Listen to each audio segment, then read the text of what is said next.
प्रिय छात्रों, BSc part second में आपका स्वागत है। हम लोग स्टार्ट करने जा रहे हैं पेपर थर्ड, जिसका नाम है एनिमल इकोलॉजी एंड बायोस्टैटिस्टिक्स, अर्थात प्राणी पारिस्थितिकी एवं जैवसांख्यिकी। एग्ज़ाम में ये 50 अंकों का पेपर है, जिसको 5 यूनिट्स में बांटा गया है। और सबसे पहले हम लोग प्रारंभ करेंगे यूनिट फर्स्ट। और यूनिट फर्स्ट में आप लोग जिन टॉपिक्स का अध्ययन करेंगे वो आपकी स्क्रीन पर है, आपके सामने हैं। इसमें सबसे पहले हम लोग अध्ययन करेंगे ecology as a science, its meaning and history, modern concept, scope, components of ecosystem, components में एबायोटिक, फिजिकल फैक्टर्स जिसमें टेम्परेचर है, लाइट है, वाटर है, सॉइल है और सॉइल प्रोफाइल, इनकी डिटेल स्टडी करेंगे। और साथ में ही हम लोग पढ़ेंगे current, pressure, gravity and biotic factors. और बायोटिक फैक्टर्स में आप लोग स्टडी करेंगे inter specific and inter specific factors की। और उसके बाद में महत्वपूर्ण टॉपिक हैं कंसेप्ट ऑफ लिमिटिंग फैक्टर, जिसमें लाइबिग्स लॉ ऑफ मिनिमम, ये भी एक महत्वपूर्ण टॉपिक है आप लोगों के लिए। और साथ में सेल्फर्ड लॉ ऑफ टॉलरेंस, ये भी महत्वपूर्ण टॉपिक है। और साथ में है modern concept of limiting factors या combined concept of limiting factor, ये यूनिट फर्स्ट में पढ़ेंगे। तो हम लोग आज प्रारंभ करने जा रहे हैं यूनिट फर्स्ट। यूनिट फर्स्ट अर्थात इकोलॉजी एंड इंट्रोडक्शन, पारिस्थितिकी की एक परिचय। छात्रों, पारिस्थितिकी से क्या तात्पर्य है? जैसा कि आप लोग देख रहे हैं, पारिस्थितिकी जो हिंदी का शब्द है उसे अंग्रेजी में इकोलॉजी कहा जाता है। और इकोलॉजी शब्द जो है 2 ग्रीक शब्दों से मिलकर बना है। पहला शब्द है इको अर्थात ओइकोस एंड दूसरा शब्द है लोगस या लोगोस। ओइकोस का अर्थ होता है हाउस और लोगस का अर्थ होता है स्टडी अर्थात घर का अध्ययन। छात्रों, यहाँ घर से तात्पर्य हैबिटेट से है, आवास से है। तो सामान्य भाषा में किसी भी हैबिटेट अर्थात आवास का अध्ययन पारिस्थितिकी के अंतर्गत आता है, उसे पारिस्थितिकी कहा जा सकता है। यह शब्द सबसे पहले रिटर ने 1868 में दिया था, लेकिन इसकी व्याख्या ई हैकिल ने 1869 में की थी। और कुछ पुस्तक वाले इस शब्द की उत्पत्ति के रूप में अर्नेस्ट हिकल का ही नाम लिखते हैं, जबकि अर्नेस्ट हिकल ने इस शब्द की व्याख्या की थी। और यह शब्द मूलतः रिटर 1868 के द्वारा दिया गया था। वर्तमान में इकोलॉजी को वृहद अर्थों में पर्यावरण विज्ञान के नाम से भी जाना जा रहा है और एक महत्वपूर्ण शाखा है। अब इसकी कुछ परिभाषाओं के ऊपर हम लोग नज़र डालते हैं। रिटर ने इसकी परिभाषा निम्न प्रकार से दी है: किसी भी जंतु के कार्बनिक एवं अकार्बनिक वातावरण के आपसी संबंध को इकोलॉजी कहा जाता है, पारिस्थितिकी कहा जाता है। ये कह रहे हैं रिटर। चार्ल्स एल्टन 1927 के अनुसार प्राकृतिक अध्ययन को पर्यावरण कहते हैं।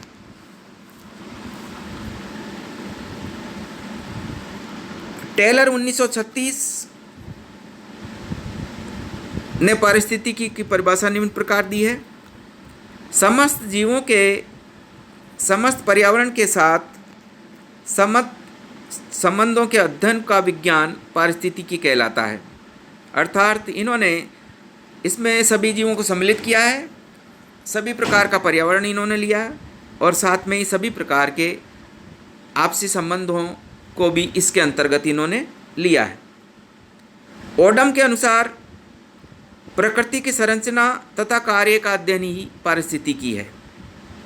ओडम मुख्य रूप से फोकस करते हैं प्रकृति की संरचना के ऊपर और साथ में ही उसके कार्य के ऊपर और अपनी परिभाषा गढ़ते हैं। इसके बाद में हम लोग चलते हैं पारिस्थितिकी के मुख्य प्रभाग या उप प्रभाग या मुख्य शाखाएं, और छोटे सवालों में इसके ऊपर सवाल भी आता है। इसके दो मुख्य प्रभाग या दो मुख्य शाखाएं हैं और उनके नाम हैं ओटेकोलॉजी अर्थात स्वपारिस्थितिकी और दूसरा है सिनेकोलॉजी अर्थात समपारिस्थितिकी। और ये बांटने का काम किया है श्रोटर 1896 ने। श्रोटर 1896 ने पारिस्थितिकी को निम्न दो मुख्य शाखाओं में बांटा है। ओटेकोलॉजी या स्वपारिस्थितिकी के अंतर्गत हम लोग किसी एक जाति का अध्ययन करते हैं और सिनेकोलॉजी या समपारिस्थितिकी के अंतर्गत हम लोग एक समुदाय का अध्ययन करते हैं। एक से अधिक जातियों को सब्जेक्ट मैटर के रूप में हम लोग लेकर चलते हैं। लेकिन दो मुख्य शाखाओं के अलावा भी कई शाखाएं हैं जिनका मैं एक एक करके वर्णन करूंगा और आप लोग इनकी परिभाषाओं के ऊपर ध्यान दें, इनकी व्याख्याओं के ऊपर ध्यान दें और इतनी समझ विकसित करें कि एग्जाम में किसी भी शाखा का अगर नाम पूछता है तो आप लोग उसकी ढंग से व्याख्या कर पाओ। तो इसमें सबसे पहले मैं ले रहा हूँ प्राणी पारिस्थितिकी। प्राणी पारिस्थितिकी अर्थात पारिस्थितिकी की वह शाखा जिसमें सब्जेक्ट मैटर आपका होगा प्राणी, और फिर इसको कई उपशाखाओं में पारिस्थितिकी विज्ञ बांटते हैं, जैसे mammalian ecology, amphibian ecology, avian ecology, insect ecology, parasite ecology, population ecology and human ecology. आप लोगों को नाम से ही इंगित हो रहा होगा कि किस उपशाखा के अंतर्गत हम लोग किसका अध्ययन करेंगे। सबसे पहले देखो, इसमें मैमेलियन इकोलॉजी सब्जेक्ट मैटर होगा आपका मैमल्स। दूसरा है एम्फीबियन इकोलॉजी या एम्फीबियन पारिस्थितिकी, उभयचरी पारिस्थितिकी, इसमें सब्जेक्ट मैटर होगा एम्फीबियंस। तीसरा एवियन इकोलॉजी में होगा सब्जेक्ट मैटर पूरे पक्षी आएंगे, बर्ड्स आएंगे। इंसेक्ट पारिस्थितिकी, इंसेक्ट इकोलॉजी, इसमें सब्जेक्ट मैटर होगा इंसेक्ट। उसके बाद में परजीवी पारिस्थितिकी, इसमें विषय वस्तु होगी परजीवी। उसके बाद में पॉपुलेशन इकोलॉजी या समष्टि पारिस्थितिकी। अगर इसको मानव के संदर्भ में हम लोग काम में लेते हैं तो इसे कहा जाता है जनसंख्या पारिस्थितिकी, और मानव से इतर जितनी भी जातियां हैं उनके संदर्भ में इसको काम लेते हैं तो इसको कहते हैं पॉपुलेशन इकोलॉजी या समष्टि पारिस्थितिकी। और इसकी अंतिम जो उपशाखा है उसे कहते हैं मानव पारिस्थितिकी, जिसके अंतर्गत विषय वस्तु के केंद्र में मानव रहता है। उसके बाद में दूसरी शाखा है पादप पारिस्थितिकी, इसमें विषय वस्तु पादप रहते हैं। इसकी भी उपशाखाएं बांट रखी है, जिसमें forest ecology, algal ecology, grassland ecology, microbial ecology आदि। तीसरे प्रकार की जो शाखा है वह है आवास पारिस्थितिकी, अर्थात जैव भूमंडल पर विभिन्न प्रकार के जो आवास हैं उसका अध्ययन इसके अंतर्गत किया जाता है। और इसमें 4 मुख्य प्रकार के आवासों का जिक्र किया जाता है। पहला है टेरेस्ट्रियल इकोलॉजी, दूसरा है फ्रेश वाटर इकोलॉजी, तीसरा है मेराइन वाटर इकोलॉजी और फोर्थ है एस्चुराइन हैबिटेट इकोलॉजी। टेरेस्ट्रियल इकोलॉजी इसके अंतर्गत हम लोग टेरेस्ट्रियल हैबिटेट जो होता है उसका अध्ययन करते हैं। जितना भी स्थल के ऊपर जो आवास है उसका अध्ययन किया जाता है। फ्रेश वाटर इकोलॉजी में फ्रेश वाटर में जो हैबिटेट बनता है उसका अध्ययन करते हैं। मेराइन वाटर में पूरे समुद्र आते हैं। और एस्चुराइन अर्थात बेला संगम पारिस्थिति में जहाँ पर नदियाँ समुद्र में मिलती है वहाँ एक विशेष प्रकार का जोन विकसित होता है जिसे बेला संगम कहा जाता है, एस्चुरीज कहा जाता है। और वहाँ पर विशेष प्रकार के प्राणी जात और पादप जात पाए जाते हैं। तो इन सभी का अध्ययन एस्चुराइन इकोलॉजी के अंतर्गत किया जाता है। उसके बाद में फोर्थ शाखा है, चौथी शाखा है इको जियोग्राफी या बायोजियोग्राफी। इस शाखा में विभिन्न भौगोलिक परिस्थितियों में जीवधारियों का पर्यावरणीय कारकों के साथ अध्ययन करते हैं। पांचवी शाखा है कंजर्वेशन इकोलॉजी, संरक्षण पारिस्थितिकी। इसमें मुख्य रूप से सॉइल कंजर्वेशन और वाइल्ड लाइफ कंजर्वेशन का अध्ययन किया जाता है। इसके बाद में अगली शाखा है प्रोडक्शन इकोलॉजी, जिसमें हम लोग प्राकृतिक संसाधनों का उत्पादन किस प्रकार से बढ़ाया जाए, क्या उपाय किए जाएं, उन सभी का अध्ययन हम लोग इसके अंतर्गत करते हैं। उसके बाद में सातवीं शाखा है रेडिएशन इकोलॉजी, जिसके अंतर्गत जीवधारियों और उनके वातावरण पर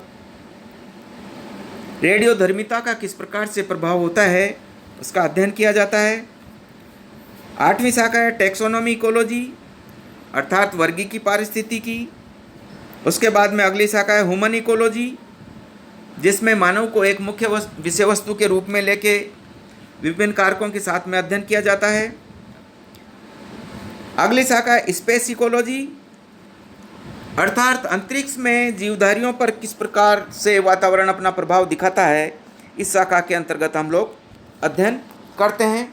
उसके बाद में पैलियो इकोलॉजी, अर्थात विभिन्न समयों में जो भी जीवाश्म बने हैं उनके ऊपर पर्यावरण का किस प्रकार से प्रभाव रहा है, इसका अध्ययन करते हैं। अगली शाखा है रसायन पारिस्थितिकी, केमिकल इकोलॉजी। उसके बाद में है मृदा पारिस्थितिकी। उसके बाद में है ऊर्जा पारिस्थितिकी और नेक्स्ट है प्रदूषण पारिस्थितिकी या पोल्यूशन इकोलॉजी, जिसमें विभिन्न प्रकार के प्रदूषणों का हम लोग अध्ययन करते हैं।